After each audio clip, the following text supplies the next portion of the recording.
Well, good evening, everybody. This is Kevin Wood with the Port Jeff Pulse, and I'm excited to get back on the air because, quite honestly, it's kind of what I do, and if I don't communicate, I'm going to go insane, especially in these times.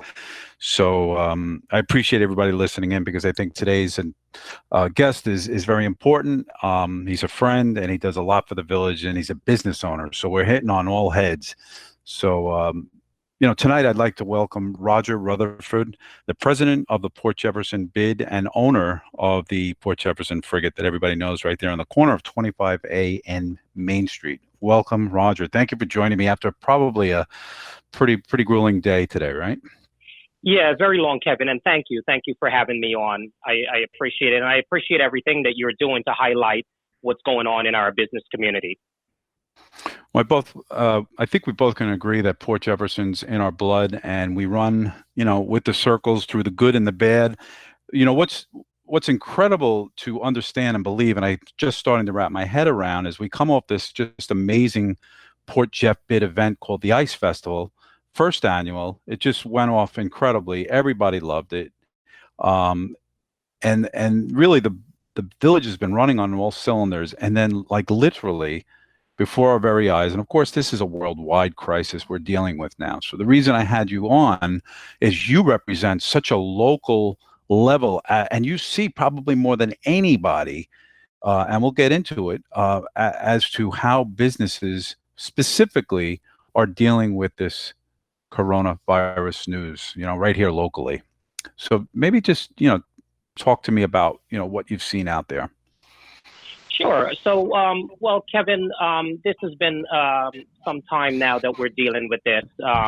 You spoke a little bit earlier about the ice festival that the bid partnered with other entities of the village and put it on, and that went so successfully well.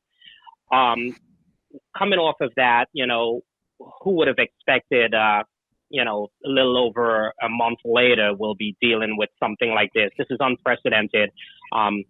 Not through the fault of anyone. We didn't do this. We didn't ask for this. But it's something that we just have to deal with. So we are dealing with it. And the news today was that all essentials will have to be closed 100%. Our restaurants are hanging in there by thin thread. The ones that are able to do takeout, curbside, and delivery services are hanging in there, and I hope they survive, and I hope everyone really weathers the storm. But I know it's going to put some hurt in our community, but our community is strong. We're resilient, and we will get through this. Absolutely. And you're always so positive, and that's why, again, we really want people like you to be on to lead the way through to the other side. I mean, Port Jefferson has seen, Sandy. I mean, quite honestly, we get flooded almost every year. Strangely enough, we had the most mild winter ever, and there were absolutely, zero to a little bit of problems. So this is like the March thing that nobody expected again. But we're used to getting over things. Like I said, the flooding, we are in the water, and we've both seen things like that. Tell me about your business. You run an amazing business there day to day. Tell me about how that might have changed and what you're looking forward to. Sure. We operate an ice cream and candy confectionery store, and it's people's little go-to. It's a little pick-me-up for most people. It's a little bit of a destination spot. But really what it is, Kevin, people love to get out, and that's something that we are essentially taking away from them. So it makes it difficult on all levels. You know the story, the day-to-day story. Everyone has the same. What are we going to do with our employees? Or product, and we have rent to pay and things like that. Those are some of the challenges that we face. But one of the big challenges, people cannot get to your businesses. People cannot get to the restaurants and shops. So we have a little bit of a destination spot. It's, it's a go-to place for people to go out and get their little favorite treats and have a good time. I really don't want to spend a whole lot of time talking about my business, as my concern is so much for the community that's suffering so much. I walked the entire village yesterday, Kevin, and I knocked on everyone's door. And for all the businesses that were open, my question was, how are you holding up? Um, is there anything that we can do, anything that the business community can do? And, remarkably, Kevin, what's coming out of this whole thing is I am seeing an outpour of love and support. People are so neighborly and friendly and willingly offering to help in any way, shape, or form. So there's an abundance of love and support and neighborly love I see that's going on here in the village. So we are binding together. We'll, get into a couple of things that the business improvement doing is trying to keep the community together. But we are working through this.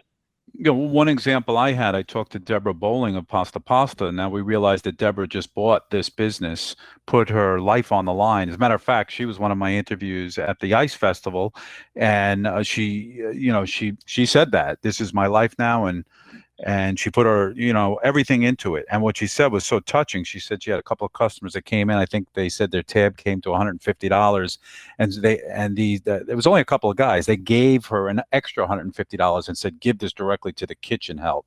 And I thought, I swear, that was so touching. And I know she's been emotional about this. But you know what? Let's talk about what the bid and the village partnered on recently to, like today, I think it launched, to keep things afloat, so to speak. Please tell me about that. So we've, Kevin, we've been meeting quite frequently. The business community, the village, the Chamber of Commerce, and all our partners have been meeting quite frequently, trying to figure out a strategy forward. Just today, the bid is partnered with the village, the Chamber. I know you sat in many of these meetings. Trying to figure out how mobility would play a factor in what we're doing. And what we came up with is a free delivery service. The village, bid, and Chamber of Commerce all came together to come up with a free delivery service to our local customers. This delivery service would be picking up food and food items from takeout places and deliver it to our local customers. It's something that we think can greatly help out these really, really tough times on both levels, on both the level of not having the customer come out into the public and come to the store, but just have one individual take that dinner or lunch to their home. And the second part of this is it relieves the business owners from having to worry about delivery services and how they're going to be able to, so there are a lot of things at play here. And we're hoping that this is not an absolute fix, but this is something that we're hoping that will sustain the restaurants that are able to do this kind of service in the village. I think it's wonderful. I think the timeliness in which it came together is to be applauded, and I think it's much needed. It's literally needed, and it's very informational. I should mention that people just go to porchf.com/open, right? Open today, as I remember. Open today. Porchf.com, right? /open today, and that may change day to day, week to week. But the thing is, somebody that needs to eat or wants to order can go to one place and see that immediately. And I thought that was just kind of really, really timely and really needed. So, and we're going to sure. I was just going to say, those listening, please spread that out. Please use that service. Please support the merchants more than ever. We are going to be offering this service through the weekend. We're going to be doing it on Sunday as well. And like you said, it's going to be on a day-to-day basis, but we're hoping to keep it through the weekend, see how it goes. And if it's needed next weekend and after, we would bring it back. Hopefully it's not needed and our community is revived as quickly as possible. Right. And we talked about two things. One of them being that things don't change daily. They almost change every 4 hours or so, 2 or 3 times a day. So that's one thing. And then the other thing is, and I know I'm experiencing at home. I have two kids at home, my wife, three three animals, and we're home, right? We're social distancing. By the way, this interview is a perfect example of social distancing because normally I would do this in person with you, Roger, right? But we're Sure, getting it sure. done. We would, yeah, yeah, Yeah, absolutely. perfect example. So, but I think, by this time next week, I'm going to be, sort of needing to change things up. You know what I mean? I'm going to not want to cook the same rice and beans or whatever the heck I'm cooking. And I'm going to definitely want to order out. There's no doubt about it. Well, I hope we can get yourself and consumers back to our business as quickly as possible. Kevin, one thing I want to highlight is the tremendous volunteer service that members of this business improvement district and the village has poured into this. Our mayor has been very supportive. The mayor has been calling us for meetings and emails, constantly trying to keep the business community together. And she's done an outstanding job there. The Chamber of Commerce has also been working really hard. But the volunteer service that everyone has poured into this is what, to me, is what's it's so amazing, and it's what will keep our community together. Absolutely. Thank God we do have that. I think we're going to do the best we can, and I like what's been put forth here. And there'll probably be other ideas, and necessity. What's the saying, right? Is mother of invention, and I think this is a perfect example.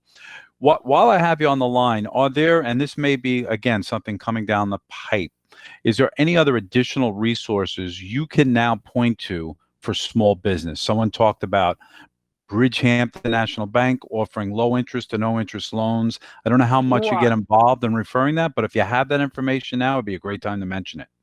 Right. Well, I don't have the information in front of me, but on the Chamber's website, the Chamber put out just today resources that small businesses can take opportunity to take advantage of those opportunities, Good. whether it's they're behind on their rent Mhm. or mortgage or anything like that. I think those are very valuable resources that businesses can definitely check out. Please visit the Chamber of Commerce's website. Absolutely. Okay, we'll put that in the text below this interview. Is there anything else you want to mention to the public or the businesses now, Roger, while we're speaking? Kevin, I really hope it's. My hope is that this does not go too far into the prime of our restaurant and retailers season. Um, I really want to stress that people should just stay together. Our customers, our partners, not to panic, but don't at the same time don't hesitate or reach out for help.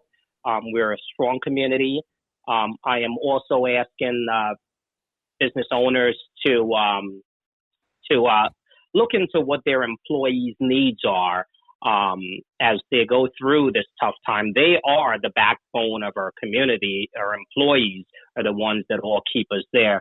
That they may different, grade or level of employees may have different requirements. Some of my Mhm. employees are, of younger age, and they're whether in high school or college. But we do have some full time employees, and this is their bread and butter. They rely on these their job to pay their rent. In some cases, some may really depend on that paycheck. So I'm encouraging business owners to reach out to their employees and look to see what their immediate needs are and try to figure out ways that we can also be of help to our great employees.